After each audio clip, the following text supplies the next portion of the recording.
Hello students. In today's class we are going to discuss the new short story that is Hearts and Hand, which is written by O. Henry.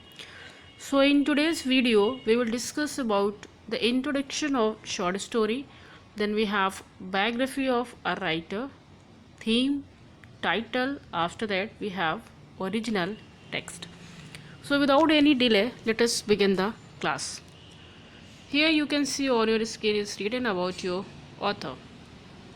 So O. Henry is one of the most prolific American short story writers who was born on September 11, 1862 in North Carolina. So about your author whose name is O. Henry, one of the most prolific American short story writers who was born in 11 September 1862 in North Carolina. Even his real name was William Sidney Porter. Okay, this O. Henry was his pseudonym, his pen name, but his real name was William Sidney Porter. Here there is a full stop. The only formal education he received was at the school of his own aunt, where he developed a lifelong love for his books. So the very formal education what he had, that was the education or what he received at his own aunt school, and where he had been developed a lifelong love for his books. So at the age of 15, Porter left the school and started working in a drugstore, and even worked for some time as a teller in a bank. And in 1884 he started humorous weekly The Rolling Stone. So you can see that here at the very small age, at the age of 15, he has left his formal education and started working with the different places. Okay, in 1897 he was convicted of embezzling money and was sentenced to 5 years of imprisonment. But while in prison, he started writing short story to earn money to support his daughter. So here you can see that in prison also he had started his writing, because he had he just want to not to he just want to not to close his resources of money, and for supporting his own daughter. After being released from prison in 1921, he changed his name to O. Henry to shield his true identity and continue writing. So here we got that after releasing from prison, he had to shield his true identity and he converted his name into Henry, O. Henry. Okay. Now we have introduction of a short story. Okay.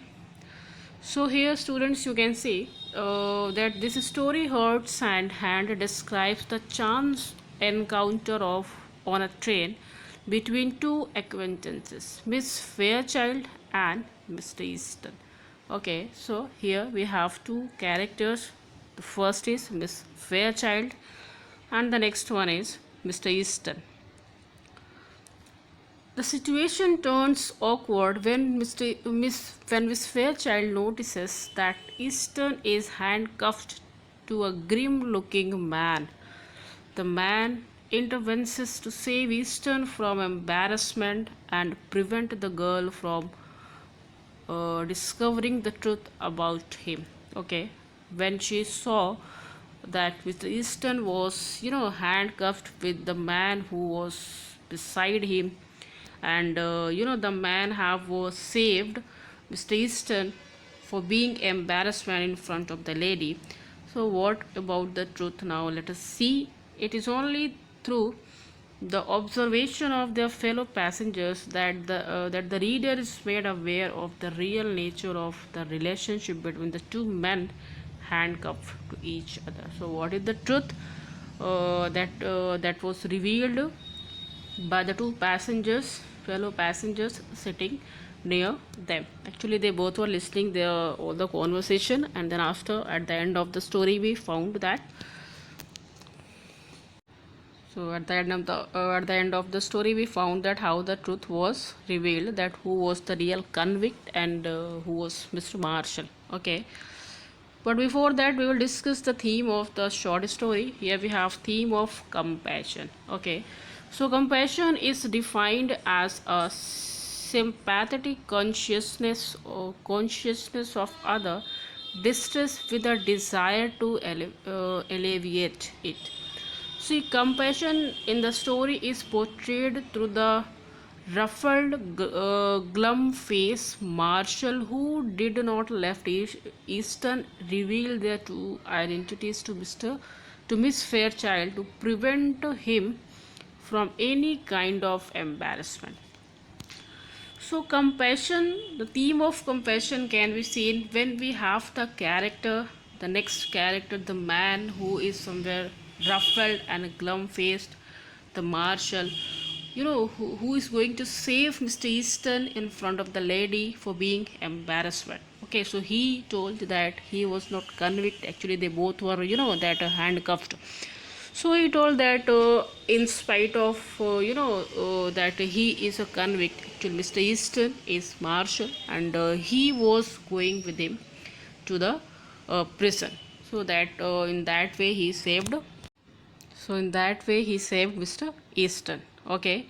So next we see when the marshal realized that Miss Fairchild was a person who weighed social images more than reality, he prevented Mr. Easton from speaking and said that Mr. Easton was the marshal who was taking him to prison for counterfeiting. Okay, so in spite of telling truth, he told that Mr. Easton was the marshal, as I told you that he was going with him to the prison. The marshal was a keen observer. He observed Mr. Easton's hesitations in recognizing Miss Fairchild, and also Miss Fairchild's bewildered horror. Okay, bewildered horror, you can see that the expression of the lady. Here we have that horror when she knows that she was puzzled that why, what could be the reason of the so that he had that handcuffed here. So for maybe that condition would be what, so that is why a horror come onto her face, and Mr. Marshall was recognizing that horror, and due to that he just told all the things what I explained you just now. The marshal thus understood the gravity of the situation and saved Mr. Easton from humiliating of being recognized as convict in front of an old friend. That old friend is Miss Fairchild only. He did not care of his own prestige but tagged himself as the convict. So here we can see that how theme of compassion come when we define Marshall. Thus, Marshall's willingness to lie for Mr. Easton depicted that he was compassionate to people in need. So, second theme we have appearances can be deceptive. What about it? Let's see. The story presents us with three characters. First is Marshall, a convict, and a young lady. On a train to Denver, there was a chance meeting between a young lady and a convict who happened to be old friends. Okay, so they met there at the station Denver in a train. O. Henry has artfully depicted in the story that appearances can be mispresent reality. That was another theme of this story. When the marshal and the convict boarded the train, their physical appearances are described in such a way that is later misled not only Miss Fairchild but also the reader. So here when we have the original text, we will see that how the description of the two men, the marshal and the convict, is being given in the text. So with the help of that description, here we also can be realized that we can miss idea about the characters what is given and presently by the author. Here you can say it is written as well. Mr. Easton is described as one of the handsome presence with a bold, frank countenance. Countenance means that appearance, the facial expression and appearance, and manners, while the other as ruffled, heavily built, roughly dressed, and glum face. Okay, so here you can see that the appearance of the two men is somewhere completely opposite to each other. Okay, one who was somewhere handsome in presence with a bold and frank appearance. On the other hand, the other was the marshal was ruffled and heavily built. He was roughly dressed, and his face was also looking like serious and upset face. Okay, thus just wait. Thus, when the real marshal tells Miss Fairchild later that he is the convict who is being taken to prison by Mr. Easton, who is a marshal, is to appear to be true to her. He easily believe on that because of their appearance. Okay, the lady, she just believe on the statement of the marshal with the help of his appearance. Okay. O. Henry thus suggests that people often jump, that is to the conclusion that aren't true and ignore seemingly obvious detail. Okay, so with the help of this theme, that I just want to make you clear that sometimes we can miss idea about the things what we see. Now let's talk on the title of the story. So we will begin from here. That is the title. See the first point. The story begins with the two people, Mr. Easton and the glum-faced man, handcuffed together. It is the handcuffing that leads to the hands part of the title. So the handcuffing, when we see the handcuffing, so that only lends to the title in which we have hands. Clear? See, in fact, it is the hands with both the hand of both men, which are significant for revealing the true identities of two men. Miss Fairchild was misled by anonymous man about the identity of Mr. Easton. As he wanted to save Mr. Easton from an embarrassing situation by revealing that he was a convict and was being taken by him to the prison. So with the help of this point, we can see that here the word hands is somewhere representing that handcuffing hand. So with the help of the word which is given in the title hand, here we can see that handcuffing is presenting hand, which is the hand of both the people, and that only misled that one is saying that one is not marshal but the second one is marshal. So that is why he can save the next people. The effect of lie was immediately in the response of Miss Fairchild. Okay, she easily have faith on that statement, so that effect, that expressions can be seen on the face of Miss Fairchild. She showed relief that Mr. Easton was not convict. So the author has titled the story Hearts and Hands. So somewhere it is also very clear, because by having the marshal lie about his hand being of convict. Okay, as he told that that handcuffing. So with the help of that word handcuffing, somewhere on that statement what the title has given in the story, that hurts and hand, because having the marshal lie about his hands being that was the hand of convict. So the marshal shows his hurts for the convict. Okay, he shows his hurts for the convict and highlights the theme of compassion. Next thing, the word hurts is also indicative that the kind of friendship that existed between Miss Fairchild and Mr. Easton. Okay, when Miss Fairchild saw Mr. Easton, there appeared a lovely smile on her face. Okay, so the word hurt is also not only referring to the marshal, but also it is referring to their friendship, what is existing between Miss Fairchild and Mr. Easton. So when she saw the man, there was a lovely smile on her face, and her cheeks turned pink. But the moment she saw the handcuffs, okay, her facial expression changed, and her heart, which seems to be locked with the images of their happy past, Mr. Easton gave way to horror. It appeared that hands, which were handcuffs, would decide the future of their further relationship. So that was all about the title, students. Now we are going to have the original text.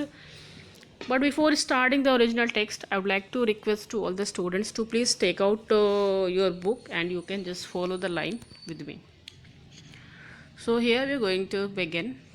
See, horse and hand. At Dover, there was an influx of passengers into the coaches of the eastbound B&M Express. Okay, so influx is the student. Influx is the arrival of the passengers. You can see the crowd. So at Dover, that is the station. So there the passengers coaches E, B, and M, which are the names of the train. It's talking about that.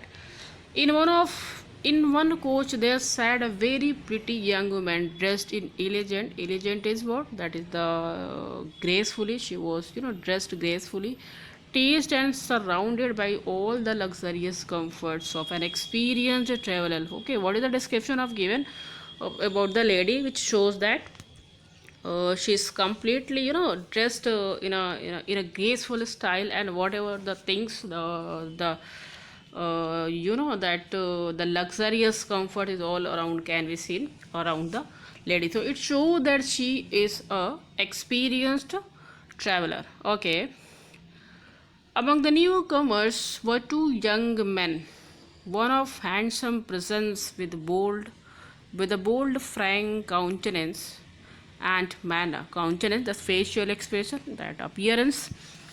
On the other, ruffled means somewhere upset, glum, which is very serious faced person who is heavily built and roughly dressed. That is talking about the another person who was Marshall. The two were handcuffed together. Okay, here is full stop. The two were handcuffed together means they were changed, they were linked to each other. As they passed down the aisle, what is the aisle? The gap between the two seats. The passage of the gap of the coach. The only vacant seat was offered, a reserved one facing the attractive young woman. Here the linked couple seated themselves. The young woman's glance fell upon them with a distant, swift disinterest. Okay, in the starting, when she had a little glance on them, she saw that it had a swift disinterest. Then with a lovely smile brightening her countenance. See, the word countenance is coming every time because that is somewhere show the appearance and the expressions of the characters, and a tender pink tinging tinging her round cheeks. She held out a little grey gloved hand.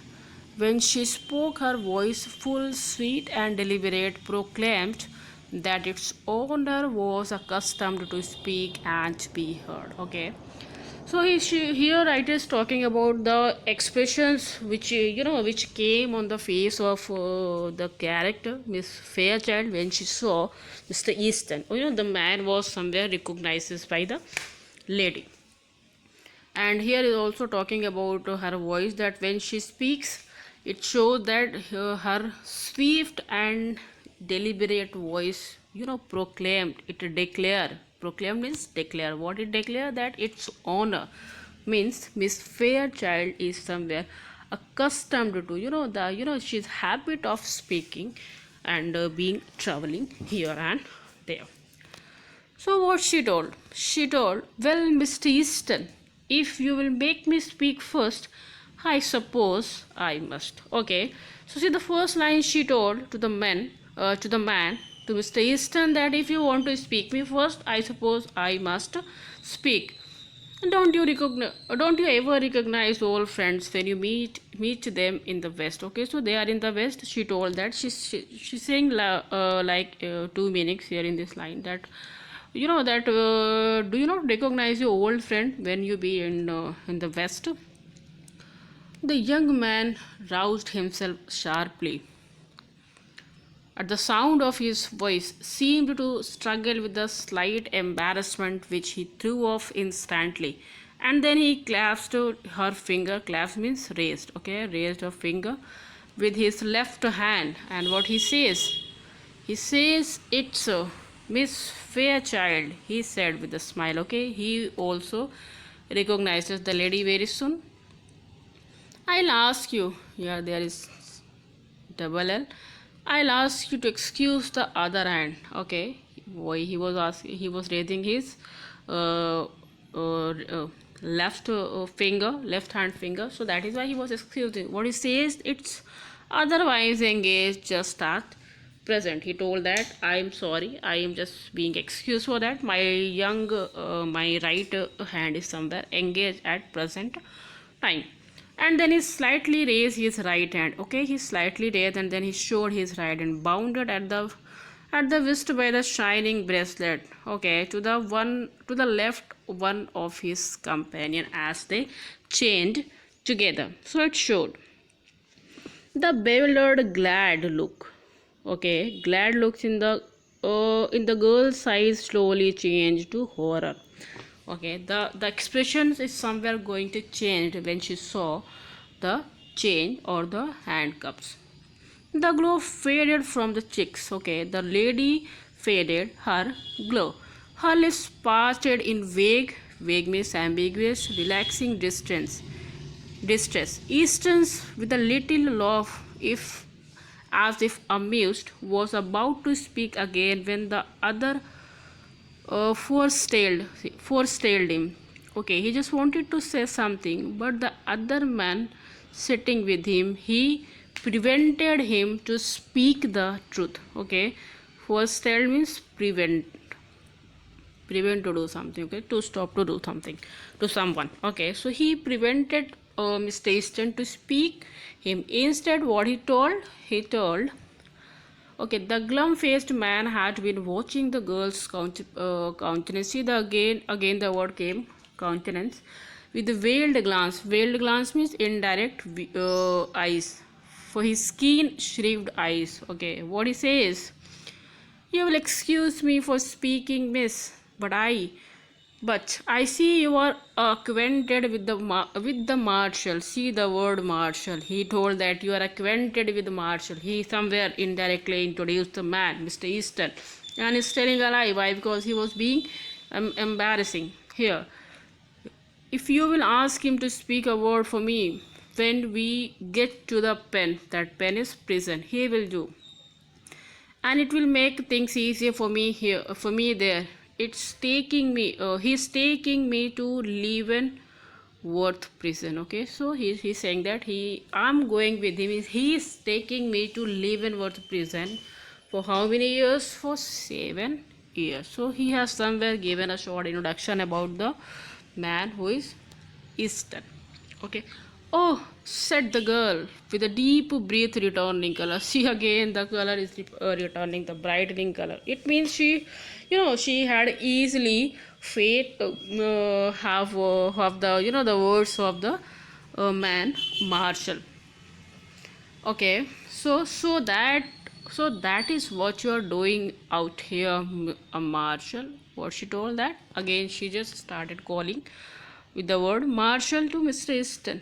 My dear Miss Fairchild," said Easton calmly, "I had to do something.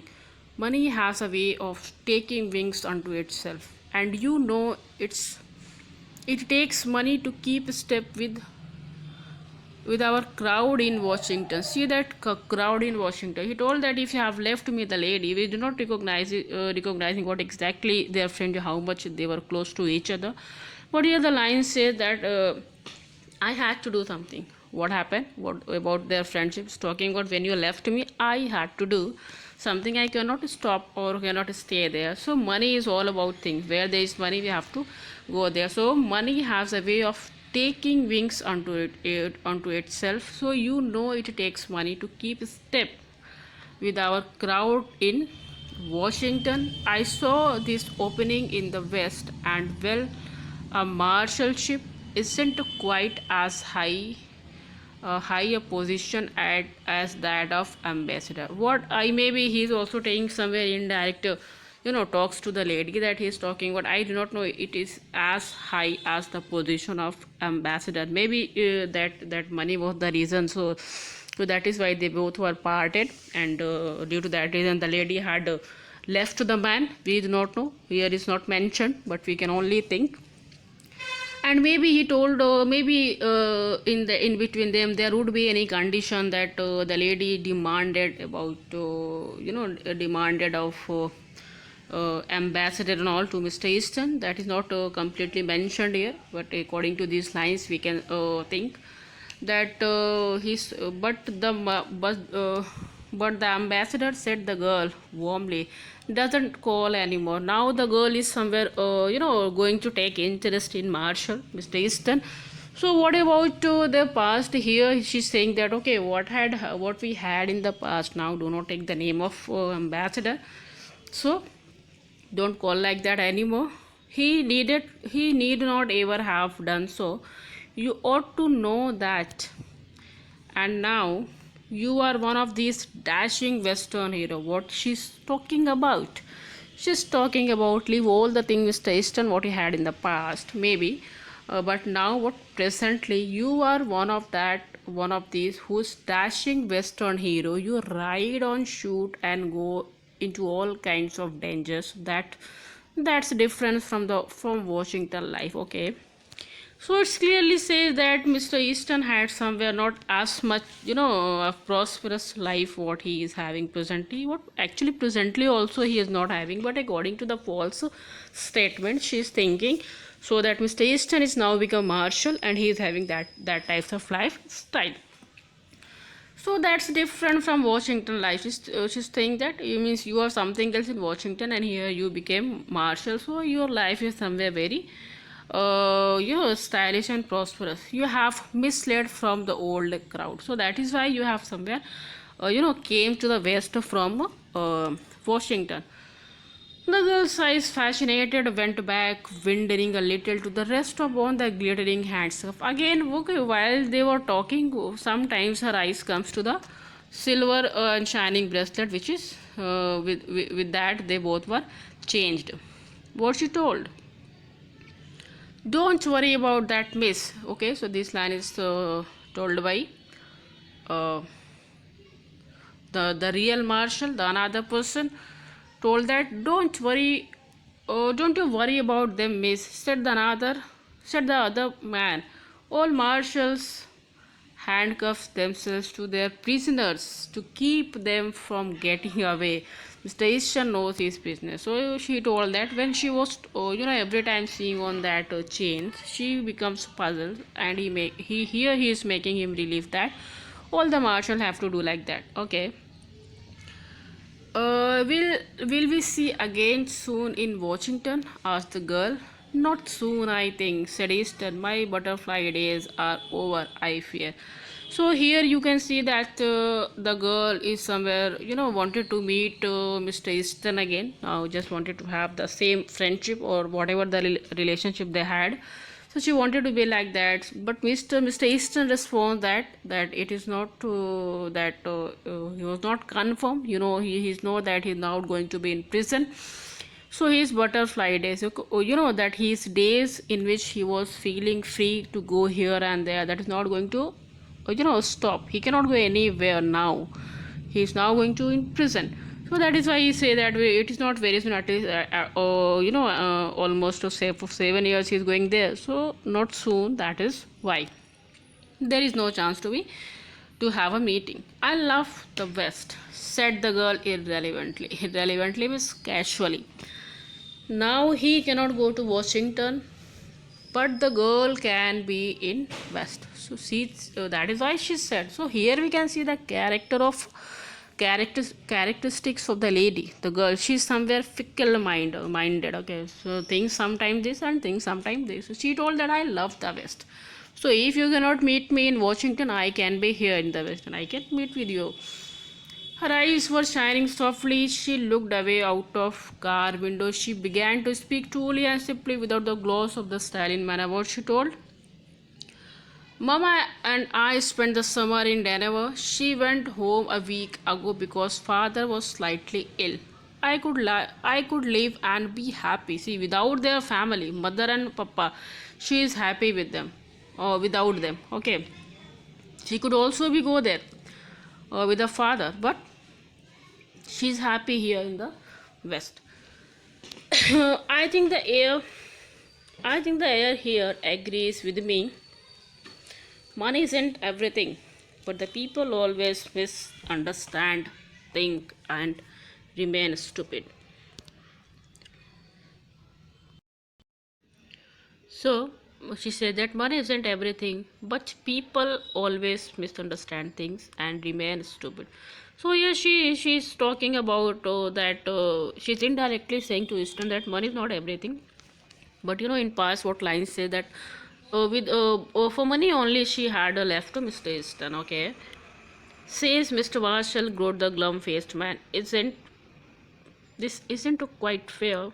I'm needing a drink and haven't had smoke all day. Haven't you talked long enough? Take me in the smoker now, won't you? I'm half dead for a pipe. Means I'm now a great need of smoking. So please let's go in private room for smoking. Okay. See here, Marshall sees that the condition is now maybe going to worse because the conversation is going too long. So he cannot hide the things for a longer time. So that is why I just wanted to make them stop, and he told that now let us go for a smoke now. Okay. The bound travelers rose to their feet, Easton with the same slow smile on his face. I can't deny the petition for tobacco, he said lightly. And then after, it's one of the friend of unfortunate. Goodbye, Miss Fairchild. He wished the lady in last. Duty calls, So he take the name of his duty and then stood up from there. He held out his hand he held out his hand for farewell.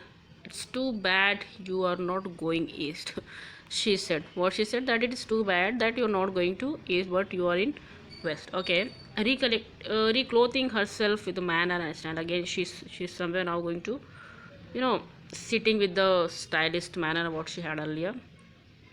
But you must go on to live in what I suppose. Yes, Mr. Asian, I must go on live in. Means she just wanted to make confirm that live in what it means in west. Okay, so he will be in west only. He's not going to east. Okay, so she just wanted to make confirmation here. Then the two men settled down the SL into the smoker room. The two passengers in a seat nearby had heard most of the conversations. One of them said, what he said? That Marshall sort of chaps. Some of these Western fellow are all right. What he told that all the masters of the West are not good. Some fellows are somewhere right. They are good. Others says what pretty young to hold an office like that, isn't he? He told that he's too young to be a marshal. Asked the other. Then Young, explained the first speaker. You're talking about Young. Do you not understand the reality? See that? Oh, why? Oh, didn't you catch on? He's talking about the real thing. Say, didn't you ever know an officer to handcuff a prisoner to his right hand? Okay, so here he could see that the officer, which hand was somewhere changed with another person. So the convict's right hand and the officer marshal's left hand. So here the reality was came to the existence with the mouth of these two passengers. So here students, that was all about our story. Now we have completed that. In the next class I will be talking about the next story. So student, till that time, thank you so much and have a nice day.